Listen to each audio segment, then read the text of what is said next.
118th Street, 117th Street, Lenox Avenue. You understand what I'm saying? In front of Club 83, right here. Fugazi. That's where all the hustlers, big time hustlers, should go for the after hour club, after hour spot where niggas was up there sniffing the yayo, smoking weed, or whatever they was doing. You understand what I'm saying? That was just the place where all the hustlers take their break at nighttime, relax, get high, smoke weed, sniff the yayo, do what they do, meet up with the bad chicks, that's come through. You understand what I'm saying? Like the posse from 8th Avenue and all this stuff like that. You know, the whole posse from 8th Avenue, like Jackie Q, and the rest of them girls, man. You know, Fat Sharon, you understand, Stephanie, Eggnack, all of them. That was the meeting spot for the after hour spot where niggas go to relax. You understand what I'm saying? Right here, right here. I'm born right here all my life. I'm born in huh? I saw you on YouTube. You on YouTube again? Huh? You're legendary. I saw you on YouTube. Okay, thank you. Yeah. She see me on YouTube. So you, right now, y'all doing your little tour type of thing? Yeah. Take them by the mosque. Tell them about the mosque over there. That was a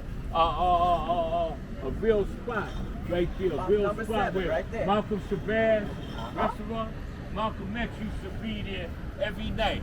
And you know what? Every night I used to be there talking to Malcolm X. Because my auntie was like this with Malcolm. Right there every night. I was a little kid. This is living history right here. You Yeah. understand? This is not a book. This is a real life person. I was sitting down with Malcolm X. Used to talk to him, everything like that. But you know, I was a little kid, a little baby. So I'm like, Malcolm, really? You bringing me in here to talk to him? And then, look, after we used to come out on Malcolm, I used to live in that block. But then again, when I used to get mad at my family, I used to go to 120th Street. Okay. 120th between Lenox and 5th. Yeah. Yeah. Okay. You understand what I'm saying? A lot of people don't know that Malcolm had a great sense of humor. Can you share a funny story about Malcolm? Malcolm was clever. Malcolm very smart. Cause you know, this block right here, this block right here, I used to have to fight my way out of school. I used to go to 207. Oh yeah? And I used to go to 184. I used to have to fight my way out. What was your nickname? Huh? What was your nickname? Lil Jake. Lil now, Jake. I'm gonna tell you a secret. I'm gonna tell y'all a secret. At one time, white people wasn't allowed in Harlem. That's fact. Past 110th Street. But it was a white girl that's going to my school named Norma. She's like Irish. And I swear to everything I love. They should jump her. All the black people should jump her every day. But Norma will fight. Boom, boom. So Norma used to get jumped every day because she was white. She lived in 116th Street. One day, I got tired of that shit. So I goes to Norma. Yo, Norma, when you come out of school, wait for me in the hallway. Don't go outside. Mind me, I was one of the big leaders of one of the gangs in this area. So I called. I said, hold on. Come out. Y'all gonna fight a one-on-one. Y'all wanna fight a one-on-one. That's right. For like a month, I let her fight one-on-one, and she ain't lose a fight.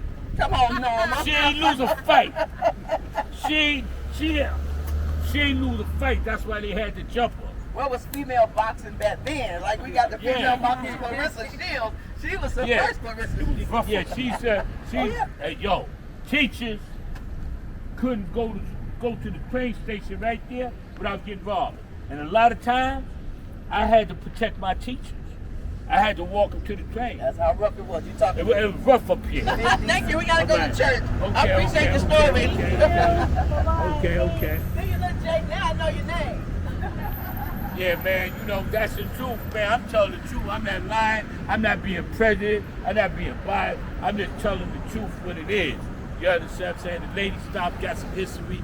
You understand what I'm saying? And there ain't no mystery. Yeah, man, right here used to be the Woolworth. This used to be Woolworth. And you know what's so funny about it? When they had you couldn't sit at the seats in Woolworth, this wasn't happening in Harlem. This was the first Woolworth. This was a Woolworth building. I broke into there, everything. Across the street, that was the second Woolworth. That was the second Woolworth. second Woolworth. That was the second joint, the second Woolworth across the street. Now, we're going across the street. I want to show you where this block was when I was a kid and all the OGs, this used to be the block where they sell the deuce bags. Deuce bags of dope in this block right here. In this block right here, we sell the deuce bags of dope. You understand what I'm saying? A lot of hustlers come out of this block, nigga money getting niggas. You understand what I'm saying? We doing our thing, you know? We really doing our thing, getting money. This block today, to show the area they had where everybody used to eat the burgers. $1 for two. $1 for two burgers. You know, we used to eat. We could have lunch and everything. We had lunch and everything. You understand what I'm saying? So it was right in this area. They had a little burger joint where had the motherfucking grills and everything. They was burgering up. Two burgers for $1. Two burgers for $1. Right in this area right here. This used to be Temple number 7 where Malcolm used to run the mosque. They took me up in the mosque one time. This is no lie. They held me hostage. They got me up in the mosque talking about Michael Jackson was up there. I went up in there. They wouldn't let me back out the mosque. They left till after service. They were serious back in the day. They wasn't playing no games back in the days. And right in this area, it used to be the pool room. Right here. There used to be the pool room right here. Pool room right here. Jimbo used to be Jimmy Daniels' bar. This used to be the pool room. Right there. Yeah, that used to be the pool room. Jimbo used to be Jimmy Daniels' bar. Jimmy Daniels' bar. And the pool room right there. Every hustler checked in to Jimmy Daniels' bar. Every hustler was getting money, checks in to Jimmy Daniels' bar. Jimmy Daniels' bar was right here. You understand what I'm saying? This is the block I'm born and raised in all my life. You know what I'm saying? All my life before this got to this point right here. Where we at. Millionaires. Niggas come out this block. Niggas had $1 million at the age of 12, 13 years old. Making a lot of money, man. You understand what I'm saying? So a lot of different things changed. A lot of things changed. You understand what I'm saying? A lot of shit changed. Different, you know, different clientele, different people. You understand what I'm saying? And the majority of the people that's in this block is from Africa or somewhere else. You understand? The original people ain't here no more. The original people's not here no more. You understand what I'm saying? This used to be where I'm born and raised at, across the street. I used to hang on that stoop right there, that stoop. I used to hang on that stoop right there. I used to hang on that stoop right there. And yo, right over here used to be a fish and chip store where you get, it was called Little Jim's.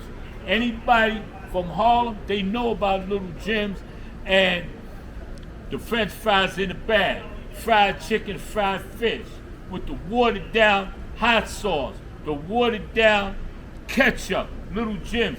I don't care how rich you was or how big you was coming to Little Jim to get you that raw chicken. That motherfucking chicken fried. You understand what I'm saying? The chicken was fried. You understand? Little Jim's right here. Little Jim's right here. Yep. Yeah, Little Jim. Tell about Little Jim. Little Jim's right there. Little Jim's right there. And didn't everybody used to come eat in Little Jim? Yeah. I'm not lying. I ain't making this up. All the time. All the time. Nigga. All the time. This whole block was flooded with number gangsters. You understand what I'm saying? This whole block was flooded. You understand what I'm saying? For real. So I want to tell you about the church right here, Canaan Baptist Church. Tell you about Canaan Baptist Church. You understand what I'm saying? I'm gonna tell you about Canaan Baptist Church. You feel me? Canaan Baptist Church, right? Y.T. Walker owned this church. Owned it. When I was a kid, they got a gym upstairs. And they barred me for like 2 years from going to the gym upstairs because I was doing a lot of things in this block. You understand? I was doing a whole lot of things in this block, and they were blaming everything on me. But this church, the person that owned the church built a lot of buildings for the elderly in Harlem. He walked with Martin Luther King. Y.T. Walker walked with Martin Luther King. Y.T. Walker was like a grandfather to me. Like a grandfather to me. Because he barred me out to church. He said I couldn't go upstairs in the gym. Because upstairs they got a gym. You understand what I'm saying? The man that owned it, that started it, he was a great man for the community. Y.T. Walker, he marched with Malcolm, he marched with Martin Luther King. All the freedom fighters, he was there. You understand what I'm saying? All the freedom fighters, he was there. So, you know, we got to give credit to the owner of this church. We got to give credit to the owner of this church. Because if it wasn't for him, it wouldn't be no place for the elderly to get their apartments. There would be no room for nobody elderly to live. It's 115th Street and down the block, right there. And he built this building. Y.T. Walker built this building. Fact. He built this building for the elderly. He looked out for the elderly. You understand? Y.T. Walker, he did a good thing for the elderly. He did a real good thing for the elderly. He did a lot of stuff. You understand what I'm saying? Right here. Elmore, E.M. Moore houses. Y.T. Walker was instrumental for all these houses. Y.T. Walker was big time advocate of black power. Big time advocate of equal rights and everything fair to everybody. Like I said, he walked with Martin Luther King. He walked with the freedom fighters. Because the pastor, you know what I'm saying, he did his thing. You understand what I'm saying? All this up here. Matter of fact, there used to be a barbershop up here called Ben's Barbershop. That's where everybody black used to have a barbershop right here. That's where everybody black who's a American that come in, every hustler comes from around the world, step in, get their hair cut. Right here. Ben, he changed the barbershop to 115th Street in St. Nick.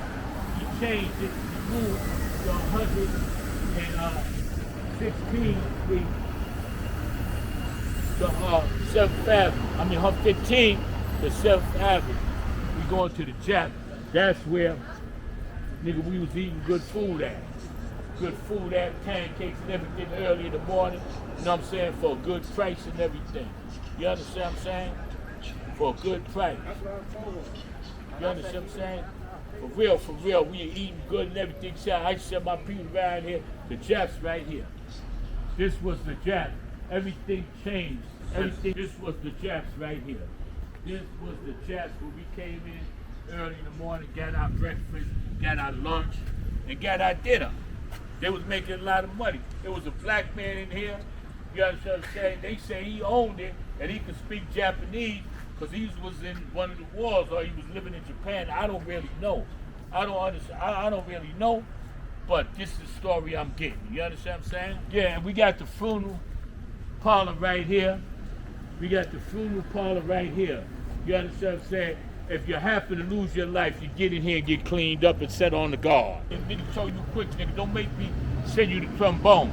And you beefing with a dude, don't make me send you the trombones. You want to go to trombones and straighten your life out, your past life, and send you on the way to meet God. You understand what I'm saying? To meet God.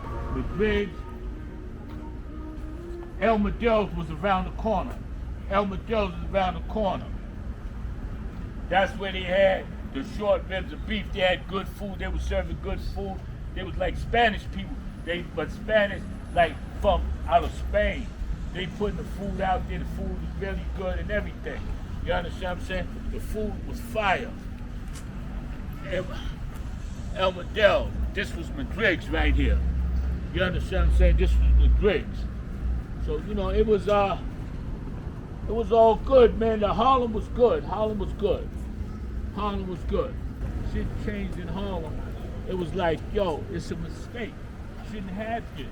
Now you downplaying Harlem. You downplaying Harlem. You got all these people running around with fake stuff on, fake this, fake jewelry, fake everything.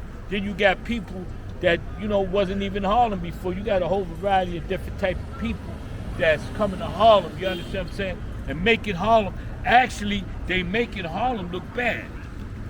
They think they clean up Harlem. They not cleaning up Harlem. They just making Harlem look like one of the places like a camp where everything is cheap at. Nigga, Harlem dudes don't wear nothing cheap. Nigga, we wear authentic stuff. Look at me right here. I got hookahs on. Nigga, I got baggy pants on. I got a shirt on, fly shit. You understand what I'm saying? From a reputable designer shop. You understand what I'm saying? When we was coming, we was wearing nothing but designer clothes, fly shit. We was doing our thing. You understand what I'm saying? Yeah. Push up the block right there. That was where Elmer Dell's was up. That's where Little Cisco them had the store, had the sports goods store. Yeah, we in the notorious 123rd Street. You understand what I'm saying? After I stopped with the dust, these niggas made this block into a full dust block. They was killing them with the dust in this block. That was after the fact that I fell off with the dust. I wasn't doing dust no more. I went to jail, came back home. They had the dust out there in 123rd Street. You understand what I'm saying? It was a lot of money. It was a lot of money in this block. For real. A whole lot of different kind of money going on. You know what I'm saying? Motherfuckers all here. This is the dust block right here. Go like these niggas hustling on this side. Yeah, they had the Shalimar Bar right there on the corner. And the chicken house. The chicken house. We had the chicken house. And we had the Shalimar Bar where, not the Shalimar Bar, the Shalimar Shalimar thing where you get your hair done. You understand? Like Jerry Dens is uptown, you know, Jerry Dens where everybody goes to. But the Shalimar, that's where all the hustlers came to get their hair done from out of town. Came to get their hair done from out of town. Like that shirt. I might go to this beat. Shalimar used to be right there. Shalimar used to be right here. We're all the hustlers, that came in to check in with us in Harlem to see what's up, see what's popping. They come in to make a connection or to buy whatever they want to buy. They used to go to the Shalimar right here. The Shalimar Bar, right? The Shalimar hair spot right on this side street. And we had the Shalimar Bar and the plus two across the street. All this area is definitely a significant area. Basically, you understand what I'm saying? A very much significant area. Because all the hustlers, all the players, even Malcolm X used to come and get his hair done, sit down in the barbershop and talk his talk. You understand what I'm saying? Even though I used to be around him every day in the Shabazz restaurant where my auntie used to take me to the Shabazz restaurant. She used to take me to the Shabazz restaurant, you understand, so we eat. I'm gonna take y'all to the Teresa Hotel. I'm gonna take y'all to the Teresa Hotel where Castro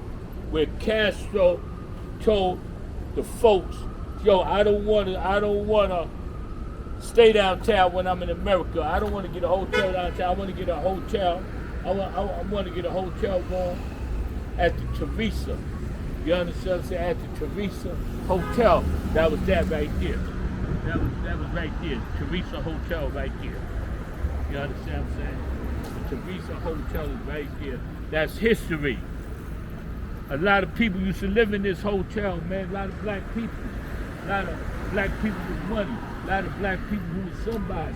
So don't ever think you didn't have big time black people in Harlem that had money. Don't always think Harlem was a drug infested place. You understand what I'm saying? You gotta understand how the government put the drugs in the ghetto to make people don't expand so they can come in and buy up all the buildings going slums and everything. That's what they did right now in Harlem. They buy up everything and charge high rent, but we can't get in. But it's a law that came out. They got to give us affordable apartments. But that's their whole trick, to keep the drugs in the neighborhood so people don't know what's really going on, and their body will deteriorate and they will die out using them drugs. You understand what I'm saying? That's the whole thing. That was the whole plot twist. You understand what I'm saying? Trying to put us in a quick bag where we could, our families be junkies, our kids be junkies. Like, you know what I'm saying? That we using bad drugs and everything. We all messed up in the game. You feel what I'm saying? Because just like when the heroin stopped working, what they did, they put crack in the neighborhood. Now, the crack is simmering in the body. When a girl have a baby, she have a crack baby. So it's the same thing coming out the stomach, boom, with a habit. Gotta have crack. So that's what they did. That what they did to us. That's what they did to us. See what I'm saying? It ain't we did it to ourselves. They did it to us. We did it to ourselves because we shouldn't have been using drugs. But at the same time, you understand what I'm saying? People do what they want to do. They was addicted to drugs and everything. So now right here, I'm in front of the great Teresa Hotel. The great Teresa Hotel. You understand what I'm saying? And right here, this is where Fidel Castro came to stay when he was in America. You understand what I'm saying? When that passed away, that ran Cuba. Then, it's another thing I want to tell you about, right? Everybody screaming they Harlem. Oh, I'm from Harlem. I'm going to give you some history. If you didn't know where Martin Luther King got stabbed at, you don't know Harlem. You don't know Harlem. Martin Luther King got stabbed at a book signing at Bloomstein department store on 125th Street.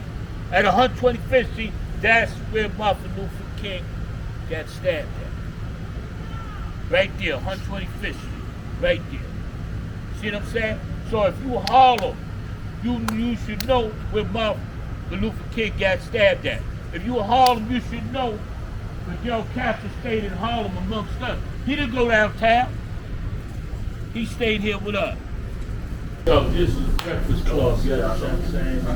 Good and everything. This is definitely a Harlem dynasty. This is a Harlem dynasty. I see you working hard over there. That home, the people that own it, especially all the way back to Lincoln Projects. This is family, right? This is old money right here. You understand? We suggest the younger generation is doing everything. But the older it goes back, directly comes out of Harlem Breakfast Club. You understand what I'm saying?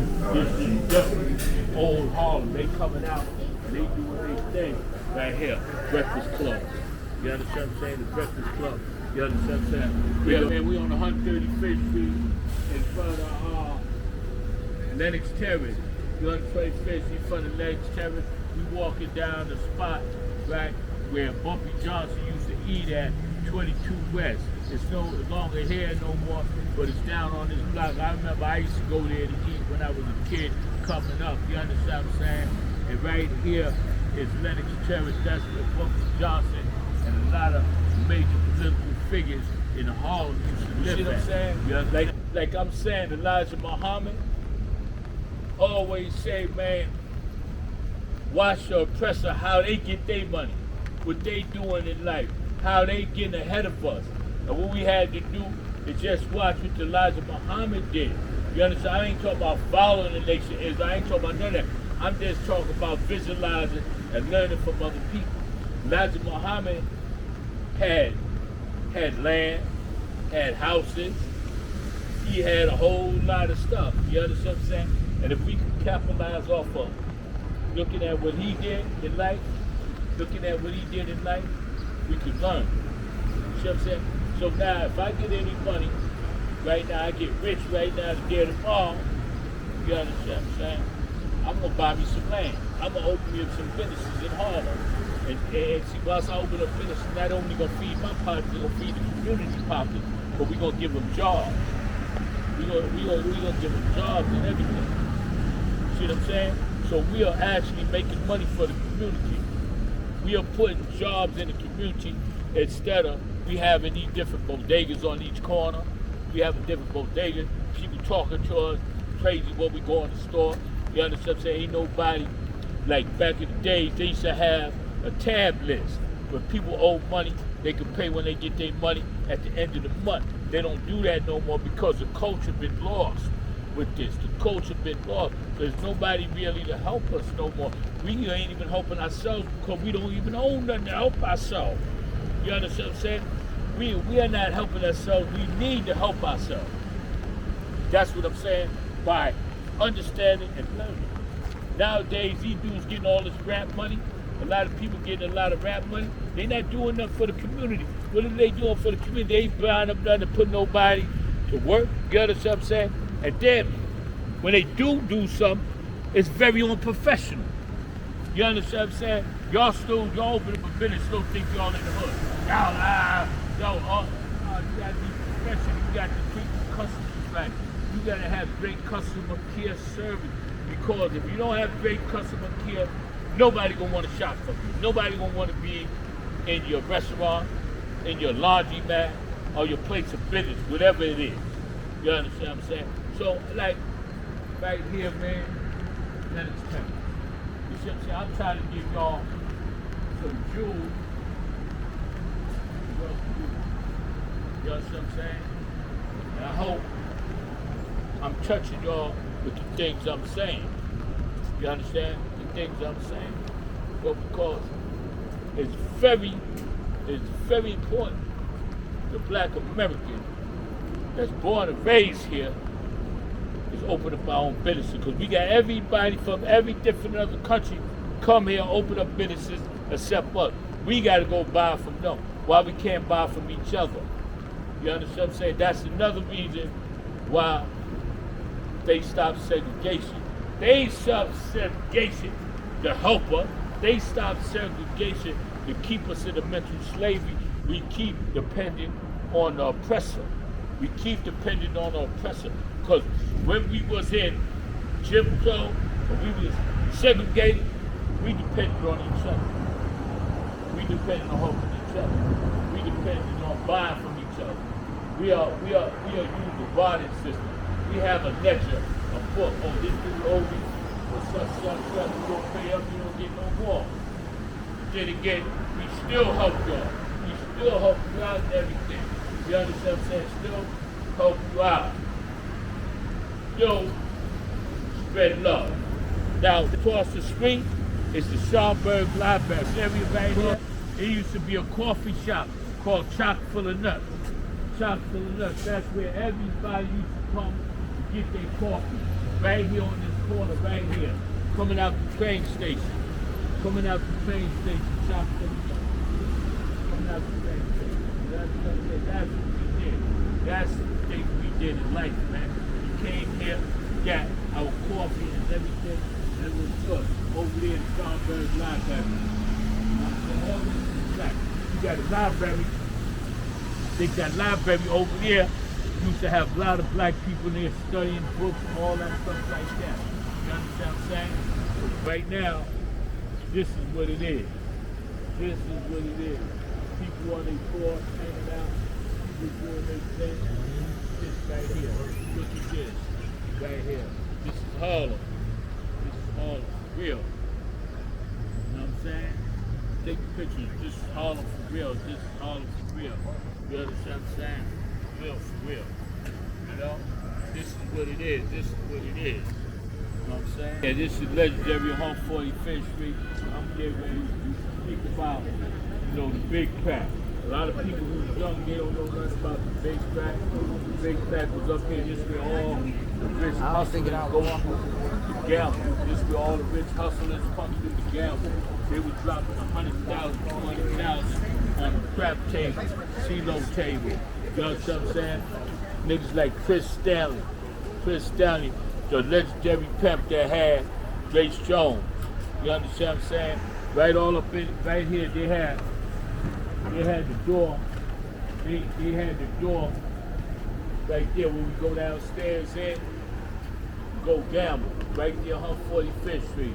You understand what I'm saying? We had the door to go in and everything. Shit has changed now. You understand what I'm saying? You know, Chris Stanley, all the hustlers, Philly Red and all of them. Philly Red and them was here gambling. You understand what I'm saying? Fat Phil and them. all the hustlers from downtown came up here to gamble at the Big Crack. At the Big Crack was somewhere in this area. This shit's changed a lot, but the Big Crack, he used to come in and gamble. They tried to put me out the Big Crack because every time I used to come through, I used to have 500. I used to walk out with 5,000. They got hip that I was having short money, so they didn't want me to gamble with short money. You see what I'm saying? But what they did, they said, hold up, you can't be gambling on the table. But it was a Spanish lady in there. Her husband was big time black dude, had all the drugs, all the keys and all that. She liked me, she was liking me, and she was like, yo, listen, man, yo, you can't put him out. He can stay here, but yo, they wouldn't let me gamble no more on the table, on the CeeLo table, because they know I was bringing that money in, short money, and I was gambling with them. And then the bank was right here. The bank was right over there. See, all this shit changed. All this shit changed around here. Everything changed. Then they got the health power. You never had that. You understand? A lot of shit changed. For real. A lot of shit changed, bro. You know, it's crazy. It's crazy how shit changed. How shit changed. This is like little Africa, nigga. I ain't never think it was gonna ever get like this. You understand what I'm saying? This shit like a lot of people ain't even from this country over here, man. It's getting our money. You understand what I'm saying? Getting our money, man. So what I was saying before in the other video, man, we got to learn how to invest in our own shit. We got to invest. We got to learn how to invest. You understand what I'm saying? So that's what we got to do, man. We got to keep our mind focused on what's really going on. Focus to buy up our own real estate, to buy up everything, to do everything. You understand what I'm saying? So we can get shit right. You feel me? Yeah, man, that's what it is, man. We got chicken, chow pan, fried chicken. Fried chicken in Harlem. I'm gonna pick up my brother, you know what I'm saying? Put this on the thing. This is Harlem fried chicken. Whatever it's good, everything is cool. You understand what I'm saying? Yeah, man, this is what it is, man. We got the park over there. The people used to hang out at, Colonial Park and everything. You understand what I'm saying? We doing our thing, man. We making this thing happen. You understand what I'm saying? Nigga, Harlem forever, Harlem forever. I'm born and raised in Harlem. All my life. You know what I'm saying? Nobody can't tell me I ain't from Harlem. I didn't born in another country, come here seeking asylum. I ain't come here seeking help. Nigga, I'm born here. I'm born here. I'm not seeking nothing. All I'm seeking is reparation for us, for our money. That the ones that's born here in America, that's our ancestors were slaves. That's it, man. That's it.